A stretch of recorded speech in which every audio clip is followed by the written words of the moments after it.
Syafi'i akan lawan permohonan pendakwaan pindah pertuduhan.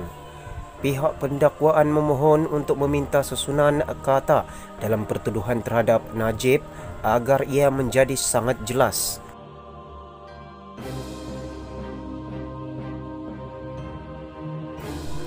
Pihak pendakwaan dalam usaha meminda pertuduhan dalam kes pindaan laporan audit 1MDB terhadap bekas Perdana Menteri Najib Razak.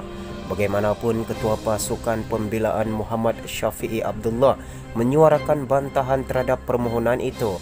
Sebelum prosiding di Mahkamah Tinggi Kuala Lumpur ditangguhkan hari ini, Ketua DPP Gopal Sriram memberitahu Hakim Muhammad Zaini Mazlan bahawa pihaknya mahu meminda susunan kata dalam pertuduhan terhadap Najib. Sriram merujuk pertuduhan terhadap Najib dan bekas CEO 1MDB Arul Kandasamy berhubung dakwaan meminda laporan akhir audit terhadap syarikat itu. Arul didakwa bersubahat dalam perkara tersebut. Syafi'i kemudian bangun dan membantah permohonan itu dengan berkata, pembelaan telah bergantung kepada pertuduhan asal dalam persediaan menghadapi perbicaraan. Kami akan bantah cadangan pindaan pertuduhan kerana persediaan kami berdasarkan pertuduhan ini. Kami akan membantah dengan keras, kata Syafi'i. Zaini kemudian menetapkan untuk mendengar permohonan itu pada pukul 9.30 pagi esok. Ketika ditemui selepas prosiding, DPP Ahmad Akram Garib berkata pihak pendakwaan ingin meminda pertuduhan agar ia menjadi begitu jelas. Berita lanjut akan menyusul. Dalam perkongsian berita yang lain, Amrin tak ditekan agar ubah laporan audit 1MDB, kata Ali. Berdasarkan karakter Arul Kanda, menurut saksi terbabit, dia orang yang bercakap lembut dan memberi desakan secara baik.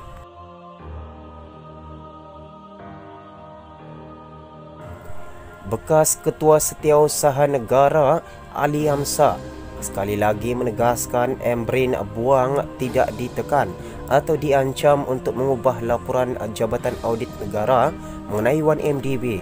Memberi keterangan sebagai saksi perbicaraan Najib Razak di Mahkamah Tinggi Kuala Lumpur hari ini, Ali berkata pertemuan di antara beliau dengan pegawai Jabatan Audit Negara JAN 1MDB bersama wakil pelbagai agensi di pejabatnya di Putrajaya pada 24 Februari 2016 berlangsung dengan mesra. Mesyuarat tersebut diadakan selepas Najib ketika itu menjadi Perdana Menteri menyatakan rasa tidak senangnya terhadap draft laporan audit JAN mengenai 1MDB. Ali semasa menjawab soalan Muhammad Syafi'i Abdullah yang menjadi Ketua Peguam Bela Najib memberitahu mahkamah antara perkara yang dibincangkan dalam mesyuarat itu ialah permintaan agar JAN menggugurkan kenyataan bahawa 1MDB mempunyai dua penyata kewangan berbeza untuk tahun yang sama. JAN akhirnya bersetuju menggugurkan maklumat tersebut selepas diberikan jaminan bahawa isu kewujudan dua penyata berbeza itu akan disiasat polis. Syafi'i menyoal, adakah sesiapa memberi tekanan kepada Ketua Audit Negara Amrin untuk menggugurkan ini atau menakut-nakutkan mereka? Ali menjawab tak ada tekanan atau ancaman, ia terserah kepada Ketua Audit Negara. Muhammad Asy-Syafi'i menyoal lagi, mereka memeriksa keputusan bahawa satu laporan polis akan dibuat untuk menghukum pihak yang bertanggungjawab. Ali, ya. Bagaimanapun, Ali berkata semasa menerima draft kemas kini terakhir itu, tiada laporan polis dibuat. Beliau juga tidak mengetahui jika ada mana-mana orang dalam 1MDB didakwa kerana membuat dua penyata kewangan berbeza untuk agensi berkenaan.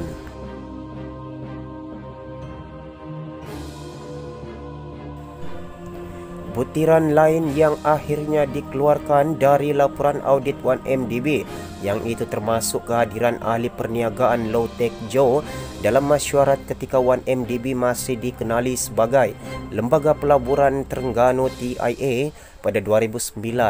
Juga dipadamkan dari laporan audit akhir adalah perincian mengenai perjanjian di antara Country Groups Securities Thailand dan ACME Time Limited serta kelewatan penerbitan Islamic Medium Term Notes IMTN oleh 1MDB. Syafiee menyoal lagi, semua 4 butiran ini dipersetujui untuk dikeluarkan dari laporan audit oleh JAN? Ali menjawab ya. Syafiee menyoal lagi, adakah kamu atau Arul Kanda, ketika itu Ketua Pegawai Eksekutif 1MDB, atau mana-mana orang dari pejabat Perdana Menteri atau Kementerian Kewangan mengancam Amrin agar memindah laporan audit 1MDB? Ali menjawab tidak ada ancaman. Syafiee menyoal lagi, adakah kamu pernah memberi tekanan kepada Amrin untuk memindah laporan audit 1MDB?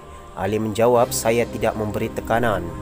Ali juga kemudian menambah, beliau berpendapat pegawai JAN berada dalam tekanan ketika itu. Syafiee turut bertanya kepada Ali mengenai keterangannya sebelum ini yang menggambarkan Arul Kanda mendesak JAN mengenai kandungan tertentu dalam laporan audit tersebut.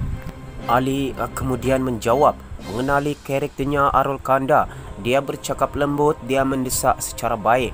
Sebelum ini Ali memberi keterangan bahawa semasa mesyuarat mengenai laporan audit 1MDB, JAN didesak agar sebahagian daripada kandungan dalam draft awalnya dibuang. Sementara itu, Ali Hamzah terkejut pegawai JAN rakam mesyuarat dakwa tak etika.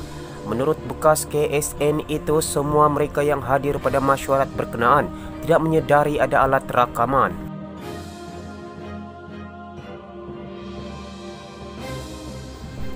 Bekas Ketua Setiausaha Negara Ali Hamzah yang memberi keterangan di Mahkamah Tinggi Kuala Lumpur mendakwa bahawa dia terkejut apabila mengetahui bahawa seorang pegawai Jabatan Audit Negara telah membuat rakaman pertemuan yang bertujuan untuk membincangkan perubahan yang akan dibuat dalam laporan audit jabatan itu mengenai 1MDB.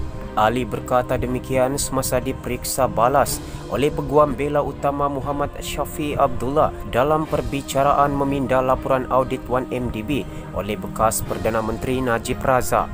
Dia ditanya mengenai tindakan pegawai JAN Nur Salwani Muhammad yang meletakkan alat rakaman dalam kotak pensel rakannya untuk dibawa ke mesyuarat pada 24 Februari 2016 yang kini menjadi bukti utama dalam kes tersebut. Dalam hal tersebut, Syafiee menyoal, adakah kamu terkejut seorang pegawai junior merakamkan mesyuarat itu? Ali menjawab, saya terkejut. Syafiee pula menyoal lagi, adakah ini tidak beretika? Ali menjawab, semua orang di dalam bilik tidak tahu ada alat rakaman ketika itu, jadi ini tidak beretika. Nur Salwani dalam keterangannya sebelum ini berkata bahawa dia membuat rakaman mesyuarat itu kerana diminta untuk mengambil minit mesyuarat untuk JAN tetapi tidak dibenarkan masuk. Ketua Audit Negara ketika itu Amrin Buang juga pada keterangannya sebelum ini ialah memaklumkan bahawa dia membawa semua 12 anggota pasukan audit 1MDB ke mesyuarat bersama dengan Ali dan pegawai lain tetapi hanya seorang pegawai JAN yang dibenarkan bersamanya pada mesyuarat itu. Ketika ditanya mengenai perkara itu, Ali berkata bahawa arahan untuk tidak membenarkan pegawai JAN yang lain dalam mesyuarat berkenaan bukan datang daripadanya. Bagaimanapun, Ali berkata bahawa dia tidak pasti jika pegawainya membuat arahan sedemikian. Tambahnya bahawa bilik mesyuarat di pejabatnya di Putrajaya adalah kecil. Syafiee kemudian menyoal sama ada terdapat aduan dari JAN pada hari berkenaan yang menurut Ali tidak ada. Ali berkata dia boleh mempertimbangkan untuk menambah bilangan kerusi jika ada permintaan untuk menempatkan semua anggota pasukan JAN pada mesyuarat itu tetapi tidak ada permintaan seperti itu dibuat. Semua sumber berita telah dipetik dari Malaysia Kini Online. Terima kasih kerana anda mendengarkan video ini sehingga ke penghujungnya. Jangan lupa untuk teruskan menyokong perkembangan channel ini dengan like dan subscribe channel ini. Anda juga digalakkan untuk mengongsikan video ini ke akaun media sosial anda seperti WhatsApp dan juga Facebook.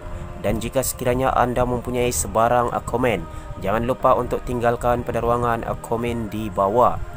Akhir sekali, sudilah kiranya untuk membantu channel ini untuk mencapai sasaran sebanyak 50,000 jumlah subscriber menjelang penghujung tahun 2020 ini. Saya dahului dengan ucapan jutaan terima kasih. Jaga diri, jaga kesihatan dan jaga jarak sosial anda. Pastikan selalu memakai mask apabila anda terdedah kepada umum.